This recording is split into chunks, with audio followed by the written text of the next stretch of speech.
Hello friends, সামনেই আমাদের food এসআইয়ের পরীক্ষা। সেই জন্য আজকে শতকরা থেকে ইম্পর্ট্যান্ট কিছু অঙ্ক নিয়ে এসেছি। তো তোমরা শেষ পর্যন্ত ক্লাসটি দেখবে।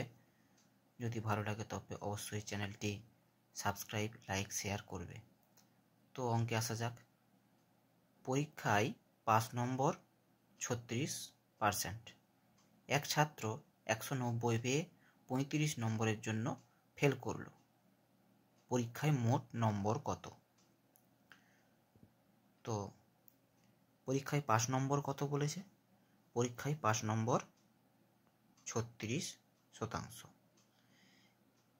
ছাত্রটি কত পেয়েছে? 190 পেয়েছে। সেই জন্য সে 35 নম্বরের জন্য ফেল করে গেছে। সে যদি আরও 35টা নাম্বার পেত সে কিন্তু পাস করত। তাহলে তাকে এখানে পাস করিয়ে দিই। সেই জন্য কী করব? 35 নাম্বার আরও এর সঙ্গে যোগ করে দিলাম।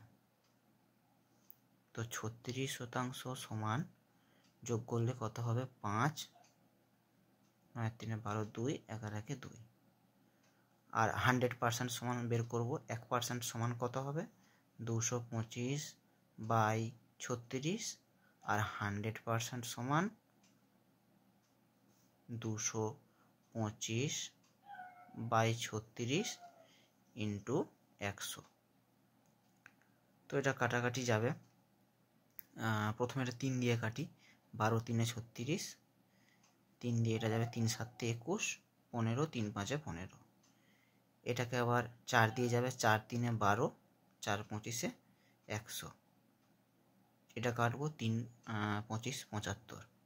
তো 25 25 কত হয়ে যাবে? 625। তো আমাদের টোটাল নাম্বার কত হয়ে গেল পরীক্ষার? 625, অপশান এ। তো এই অঙ্কটি একমাত্র এই 2-3টে লাইনের মধ্যে অঙ্কটি কিন্তু শর্টে কমপ্লিট হয়ে গেল। পরবর্তী অঙ্কটায় আসা যাক। এক পরীক্ষায় পাস নম্বর 30%। এক ছাত্র 85 নম্বর পেয়ে 10 নম্বরের জন্য পাস করলো। পরীক্ষায় মোট নম্বর কত? তো পাস নম্বর কত এখানে? 30%। ছাত্ররা 85 নম্বর পেয়েছে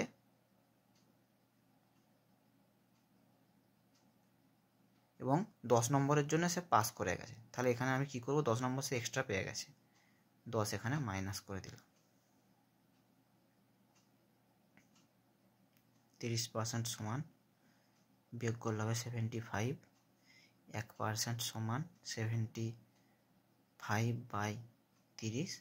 আর 100% সমান 75/30 ইন্টু 100। 25 3 75, 250 নাম্বার মোট পরীক্ষার নম্বর। অপশান সি হয়ে যাবে সঠিক উত্তর। তো অঙ্কগুলো এইভাবে তোমরা খুবই কম সময়ের মধ্যে এরকমভাবে করতে পারো। পরবর্তী অঙ্কটায় আসা যাক। পরবর্তী অঙ্কটা কি বলছে? কয়লার দাম 20% বৃদ্ধি পাওয়ায় একটি পরিবার কয়লার ব্যবহার 20% কমিয়ে দেয়। তবে ওই পরিবারের কয়লার জন্য বরাদ্দ খরচ কত কমবে বা বাড়বে? কি হচ্ছে? প্রথমে 20% বৃদ্ধি পাচ্ছে। 20% মানে কত? 20/100 সমান কাটাকাটি যাবে, 20 5 100, 1/5। তো প্রথমে কি হলো? বৃদ্ধি পেল। 5 থেকে কত হয়ে গেল? এটা 1, মানে 1 বাড়লো, মানে 6 হয়ে গেল। আবার পরবর্তী ক্ষেত্রে কি হয়ে গেল? 20% কমে গেল, মানে 5 ছিল সেটা 1 কমে গেল, মানে 4 হয়ে গেল। এটা বেরো গুণ করবো। 5 5 25, 4 6 24। কত কম? এদের পার্থক্য কত? বিয়োগফল 1। 1/25 ইন্টু 100। 25 4 100। 4% কি হয়ে গেল? এটা কমেছে। 25 ছিল 24 হয়েছে, মানে কমেছে। 4% কমে গেছে।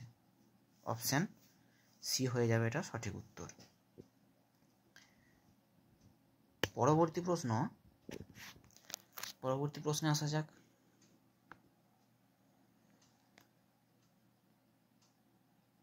কোনো পরীক্ষায় 40% ইংরেজিতে 30% গণিতে ফেল করলো, উভয় বিষয়ে 15% ফেল করলো।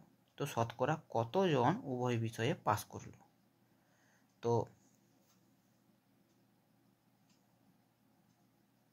এটা ইংরেজি,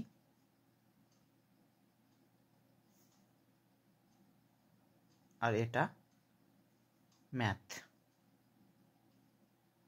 আর এই মাঝের অংশটা, এটা যে উভয় মানে দুটো বিষয়ই পাস মানে এরা ফেল করেছে, সেটা কত, মানে এখানে আমি লিখে দিলাম বোথ।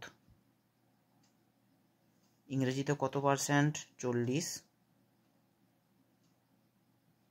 গণিতে 30% ফেল করেছে, আর দুটো বিষয়ে ফেল করেছে কত পার্সেন্ট? 15%।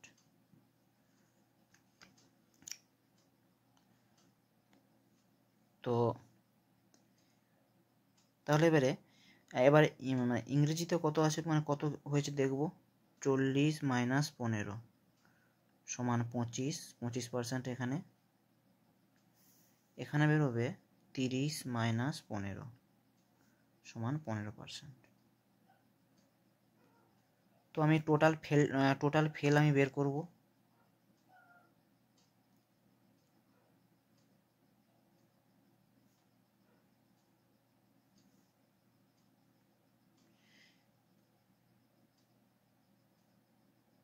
এখানে 15%, এখানে 25%, আর এখানে 15%,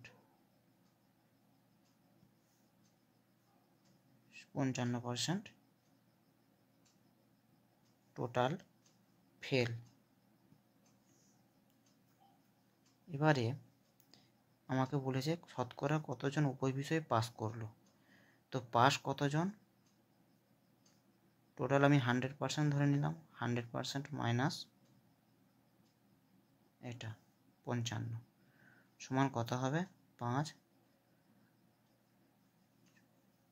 45% হয়ে গেল শতকরা পাসের হার। অপশান ডি সঠিক উত্তর।